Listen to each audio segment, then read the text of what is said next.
Hello students, आइए start करते हैं पीपीएस लैब सीरीज का program number 10। Write a program to find the sum of the following series 1 minus x की power 1 divide by 1 factorial plus x की power 2 divide by 2 factorial plus x की power n divide by n factorial. ठीक है, तो ये हमारा programme है, बिल्कुल सेम वैसा ही प्रोग्राम है जैसा अभी आपने प्रोग्राम नंबर 9 देखा था इस सीरीज़ का। बस इसमें डिफरेंस क्या है, 1 माइनस, एक तो ये सीरीज जो है 1 से स्टार्ट है, और सेकेंड डिफरेंस क्या है, इसमें एक वेरिएबल x है जिसकी वैल्यू हम यूजर से इनपुट कराएंगे। तो x की पावर 1 अपॉन 1 फैक्टोरियल, जरा ध्यान से देखिए, जितनी x की पावर चढ़ रही है 1, उसी का फैक्टोरियल हमें फाइंड आउट करना है। x की power 2 divide by 2 factorial, x की power n divide by n factorial. तो आइए डिस्कस करते हैं ये प्रोग्राम हमने कैसे करा है। हालांकि प्रीवियस प्रोग्राम से आपको काफ़ी कुछ आइडिया हो गया होगा ऐसे प्रोग्राम बनाने का। ये हेडर फाइल हमने ली, यहाँ पर हमने लिया math.h header file. stdio conio के अलावा यहाँ math.h हेडर फाइल इसलिए लिया क्योंकि यहाँ पर आपको फाइंड आउट करना है सम ऐसी सीरीज का जिसमें हम यूज़ कर रहे हैं पावर का। जैसे यहाँ पर हमने फाइंड आउट करना है x की पावर 2 या x की पावर 1 और x की पावर n। तो उसको ध्यान में रखते हुए हमने math.h हेडर फाइल इंक्लूड करी है जिससे कि हमारा POW फंक्शन काम कर सके। ठीक है, हमारा POW फंक्शन तभी काम करेगा जब हम math.h हेडर फाइल इंक्लूड करेंगे। यहाँ पर हमने वेरिएबल, ये जो वेरिएबल डिक्लेयर कर रखे हैं, इनसे पहले हमने यूज़ कर रखा है लॉन्ग। ठीक है, हमने लॉन्ग यूज़ करा इनसे पहले, वही ध्यान में रखते हुए कि रेंज अगर ज़्यादा होगी तो दिक्कत ना हो। n मतलब नंबर ऑफ टर्म्स, s में हमने 1 से इनिशियलाइज करा, s को लास्ट प्रोग्राम में हमने 0 से इनिशियलाइज करा था, लेकिन यहाँ पर हमने इसे 1 से इनिशियलाइज करा क्योंकि प्रोग्राम की जो पहली टर्म है जिसका सम हमें फाइंड आउट करना है, जो प्रोग्राम की पहली टर्म है वो 1 है। ठीक है, तो इसलिए हमने उसे s को 1 से इनिशियलाइज करा। ये फैक्टोरियल फाइंड आउट करने के लिए एक वेरिएबल है f जिसमें हम फैक्टोरियल फाइंड आउट करेंगे। f को 1 से इनिशियलाइज करा, एक वेरिएबल i लिया फॉर लूप के लिए, आउटर फॉर लूप के लिए। आउटर फॉर लूप मैंने बताया था आपको प्रीवियस प्रोग्राम में कि ऐसे प्रोग्राम में हम एक लूप चलाएंगे नंबर ऑफ टर्म्स के लिए और एक चलाएंगे फैक्टोरियल के लिए। तो i जो ये वेरिएबल है ये कंट्रोल करेगा नंबर ऑफ टर्म्स वाला लूप। ठीक है, और ये जो j वेरिएबल है ये कंट्रोल करेगा फैक्टोरियल वाला लूप। ठीक है, x एक वेरिएबल ले लिया, x की वैल्यू यूजर से इनपुट कराएंगे, और एक वेरिएबल ले लिया साइन की वैल्यू यहाँ पर मैंने इनिशियलाइज करी 1 से। ये साइन वेरिएबल का बड़ा इंपॉर्टेंट रोल है। साइन वेरिएबल हमने इसलिए लिया क्योंकि आप ये देख रहे हैं कि जिस सीरीज का आपको सम फाइंड आउट करना है उसकी पोलरिटी बार बार चेंज हो रही है। पोलरिटी मतलब कि जो पहली टर्म है वो पॉजिटिव है, जो दूसरी टर्म है वो नेगेटिव है, जो तीसरी टर्म है वो पॉजिटिव है, यानी कि प्लस माइनस। इस तरह से जो आपको सम फाइंड आउट करना है, हर टर्म का जो साइन है वो चेंज हो रहा है, पहली positive, second negative, third positive, fourth negative. ठीक है, तो इसको ध्यान में रखते हुए हम प्रोग्राम बनाएंगे। सबसे पहले हमने क्या करा, जो वेरिएबल n है, n की वैल्यू हमने इनपुट करा ली।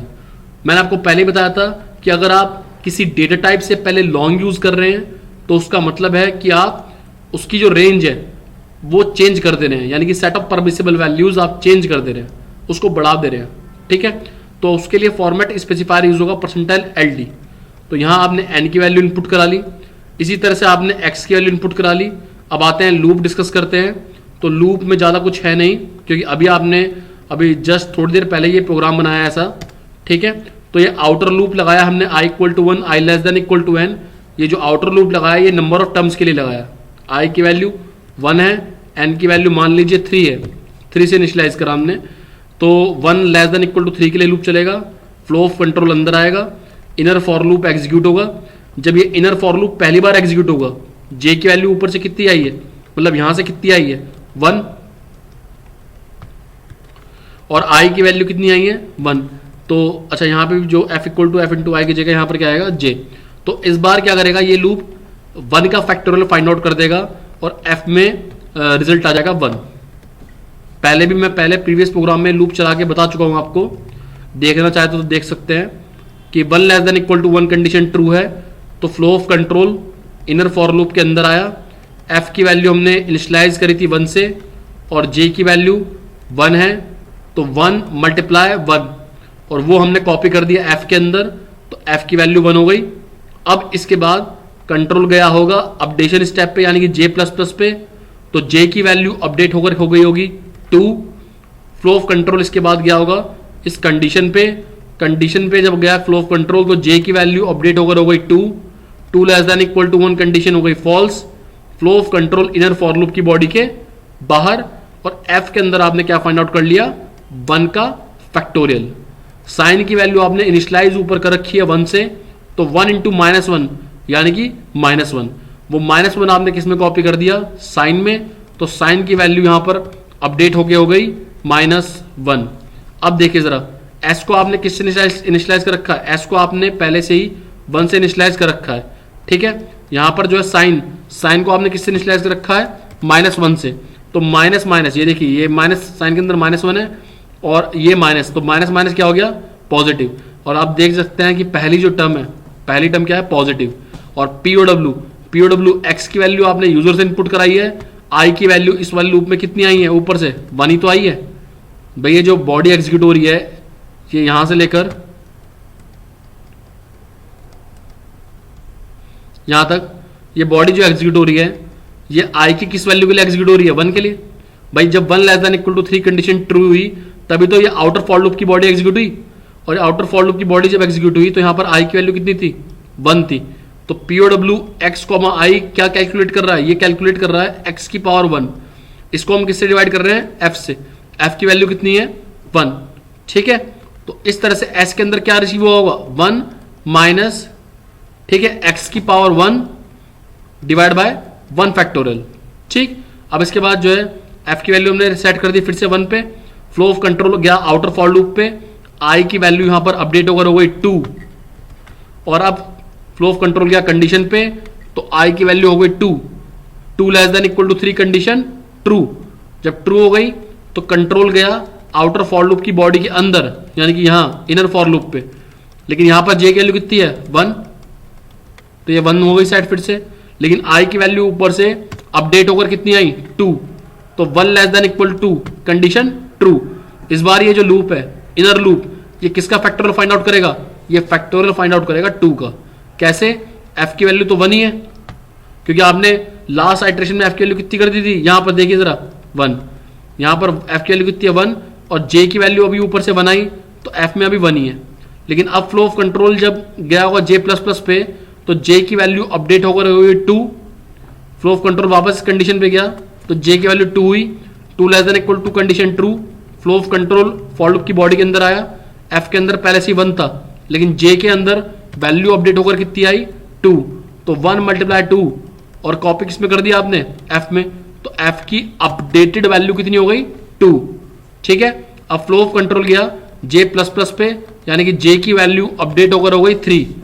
अब फ्लो ऑफ कंट्रोल गया कंडीशन पे, तो यहां पर जे की वैल्यू अपडेट होकर क्या होगी 3, तो 3 less than equal to condition false हुए, तो कंट्रोल गया इनर फॉर लूप की बॉडी के बाहर, यानी कि इस बार जो एफ के अंदर फाइंड आउट हुआ है वो किसका फैक्टोरियल फाइंड आउट हुआ है 2 का। और साइन की जो लास्ट टाइम आपने वैल्यू थी वो क्या कर दी थी, साइन की वैल्यू आपने लास्ट टाइम कर दी थी माइनस, आपको ध्यान होगा इस साइन के अंदर आपने साइन के लिए तो 1 थी और 1 इंटू -1 करा आपने, तो साइन की लास्ट टाइम पे वैल्यू आप क्या कर चुके थे -1, ठीक। तो साइन के अंदर इस बार जो पढ़ा है वो जो टर्म पड़ी है वो क्या पड़ी है, इस टाइम टर्म पड़ी है -1, और यहाँ माइनस पहले से ही है, तो साइन के अंदर जो फाइनली वैल्यू रिसीव हुई वो +1 रिसीव हुई, ठीक है। अब कंट्रोल यहाँ आएगा तो देखिए साइन के अंदर पॉजिटिव वैल्यू 1 रिसीव हुई, लेकिन पहले से क्या लिखा हुआ है यहाँ माइनस, तो यानी कि जो नेक्स्ट टर्म होगी वो नेगेटिव होगी, नेक्स्ट टर्म क्या होगी नेगेटिव, ठीक है। तो क्योंकि नेक्स्ट टर्म हम देखिए ना पहले प्लस आ रहा है फिर माइनस आ रहा है, इस तरह से पोलरिटी चेंज हो रही है।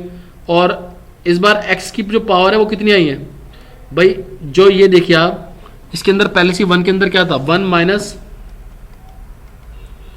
यहां पे x की पावर 1 डिवाइड बाय 1 फैक्टोरियल, तो पहले से ही था पहले वाला इटरेशन में, लेकिन अब की बार जो है आप देखिए जरा, ये देखिए, और पिछली बार साइन क्या था माइनस का, लेकिन इस बार साइन किसका आएगा पॉजिटिव का, और x तो है ही, और उसकी पावर कितनी चढ़ी इस बार 2, क्योंकि देखिए यहां पर आई की वैल्यू ऊपर से अपडेट होकर कितनी आई है, आई की वैल्यू ऊपर से अपडेट होकर कितनी आई है 2, और डिवाइड किसका फैक्टर फाइंड आउट करा आपने, 2 का फैक्टोरियल, तो 2 का फैक्टर हो जाएगा। तो इस तरह से ये प्रोग्राम चलेगा और एस के अंदर सारी टर्म्स का सम आप फाइंड आउट कर सकते हैं इस तरह के प्रोग्राम में। बिल्कुल जैसे प्रीवियस प्रोग्राम बनाया था बिल्कुल वैसा ही प्रोग्राम है। फैक्टोरियल के लिए अलग लूप लगाना पड़ेगा, नंबर ऑफ टर्म्स के लिए अलग लूप लगाना पड़ेगा, ठीक है। और अब देखते हैं इस प्रोग्राम को रन करके। पहले ये जो हमने वैल्यूज़ लिखी थी यहाँ आपको समझाने के लिए, इनको पहले डिलीट कर लेते हैं, देन उसके बाद हम इसे कंपाइल करेंगे और रन करेंगे।